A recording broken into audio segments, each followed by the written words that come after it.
एक गांव में विमल नाम का एक गरीब किसान रहता था।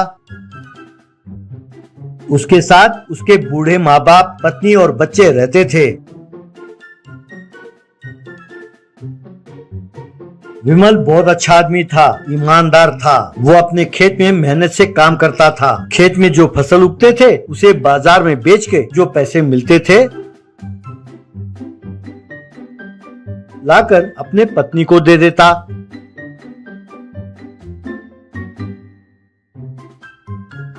वो अपने माँ बाप के लिए दवाइयाँ लाता और वक्त पर खाना खिलाकर उनका अच्छी तरह देखभाल करता। वो जो पैसे कमाता था उसी में अपने परिवार के साथ खुशी खुशी रहता था। विमल का बड़ा भाई कमल बिजनेस करता था और बिजनेस के नाम पर बहुत सारे गलत काम करता था और करोड़ों रुपए घर में लाकर छिपा कर रखता था। उसके भी पत्नी और बच्चे थे। उसे पैसे होने का घमंड था। वो कंजूस था, साथ साथ चालबाज भी। उसे अपने बूढ़े माँ बाप की बिल्कुल चिंता नहीं थी। एक दिन विमल की माँ को दिल का दौरा पड़ा और वो वहीं गिर गई। उन्हें अस्पताल ले जाया गया। डॉक्टर ने जांच की और रिपोर्ट्स देखा, फिर कहने लगे, भैया विमल, तुम्हारे माँ के दिल में बहुत सारे ब्लॉक्स हैं। तुरंत उन्हें स्टेंट्स लगाने होंगे। एक स्टेंट की कीमत 1 लाख रुपए है। उन्हें 3 स्टेंट लगाने होंगे। कम से कम 5 लाख रुपए खर्च होंगे। अगर तुरंत स्टेंट नहीं लगाया और दोबारा दिल का दौरा पड़ा तो उनका बचना मुश्किल है। तब विमल, पर सर, अचानक इतने सारे पैसों का इंतजाम मैं नहीं कर सकता सर। जब तक पैसे जमा ना कर लूं, आप कोई दवाई दे दीजिए सर। डॉक्टर ने ठीक है कहा और दवाई देते हुए, बस अब तुम पैसे जुटाने में लग जाओ, देरी ना करना, यूं कहा। विमल तुरंत अपने भाई कमल से मिला और जो कुछ हुआ वो सब बताया और भाई से पैसे मांगा। तब कमल, क्या 5 लाख रुपए चाहिए? अरे मैं तुम्हें कोई धर्मराज नजर आता हूँ क्या? मैं तुम्हें 1 पैसा नहीं दूंगा। ये माँ का सेंटिमेंट मुझ पे काम नहीं करेगा। पिताजी ने जो आधा एकड़ जमीन मुझे दिया था उस पर मैंने मेहनत की और इतनी दूर पहुँचा। मुझे किसी ने कुछ नहीं दिया जो मैं तुम्हें बांटूं। अब जाओ यहाँ से। तब विमल, ऐसे ना कहो भैया, चलो मुझे उधार ही दे दो, मैं तुम्हारा कर्ज चुका दूंगा। तब कमल, उधार? अरे मैं तुम्हें उधार क्यों दूं?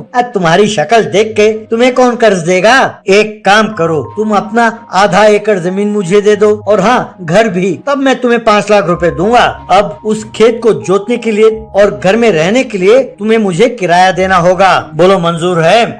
विमल ने ठीक है कहा और पैसे ले लिए। फिर उन पैसों से माँ का इलाज किया और माँ को घर ले आया।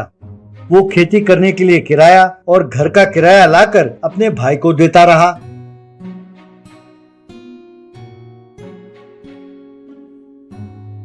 हर बार जब वो पैसे लाकर देता, वो घर का किराया बढ़ाता रहता। ये देखकर विमल बहुत दुखी होने लगा। एक दिन जब विमल अपने खेत में गया तो उसने देखा कि खेत के बीचों बीच एक स्वामी जी तपस कर रहे हैं। ये सोचकर कि स्वामी जी का तपस भंग ना हो, काफी देर तक विमल बिना खेती किए चुपचाप बैठा रहा। जब शाम ढलने लगी तब स्वामी जी ने अपनी आंखें खोली।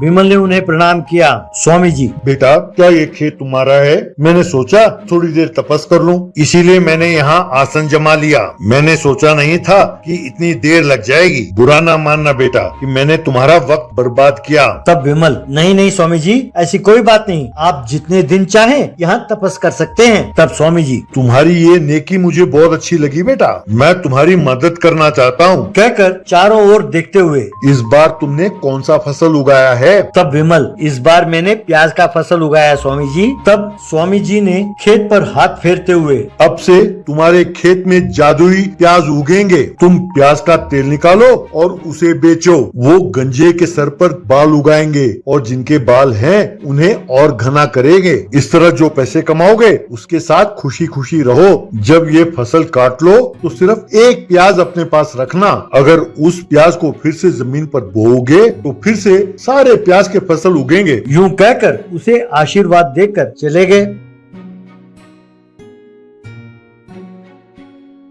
तब विमल ने प्याज का फसल काटा, उसे घर ले गया और उन प्याजों को एक मशीन में डालकर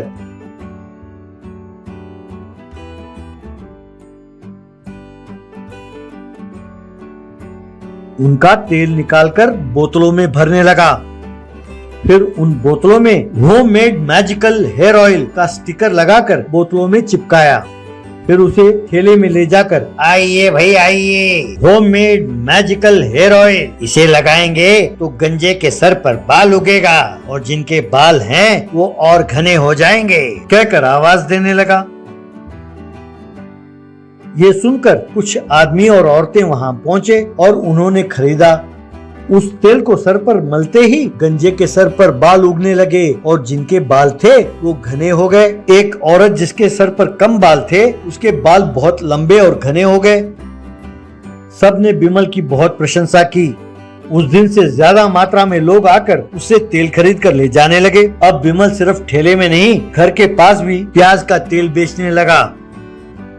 उसने बड़ा घर खरीद लिया, बड़ी गाड़ी खरीद ली और ठाठ से रहने लगा।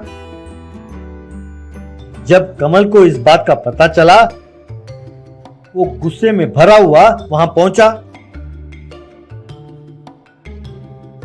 क्यों रे, मेरे खेत में खेती करके मुझसे ज्यादा पैसे कमाते हो? तुम जो थोड़े से खेत के पैसे देते हो किराए के, वो मुझे नहीं चाहिए। चुपचाप मेरा खेत छोड़ दो, वो जादुई तेल मैं बनाऊंगा और पैसे कमाऊंगा।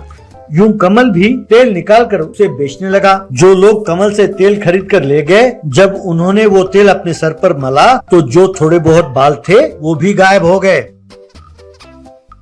बस सबने मिलकर उसे खूब मारा। बिमल ने अपने हथेली में जो एक छोटा सा प्याज छुपा कर रखा था, उसे देखकर मुस्कुराने लगा। फिर उसने उस प्याज को अपने खेत में बोया तो खेत में जादुई प्याज उगने लगे।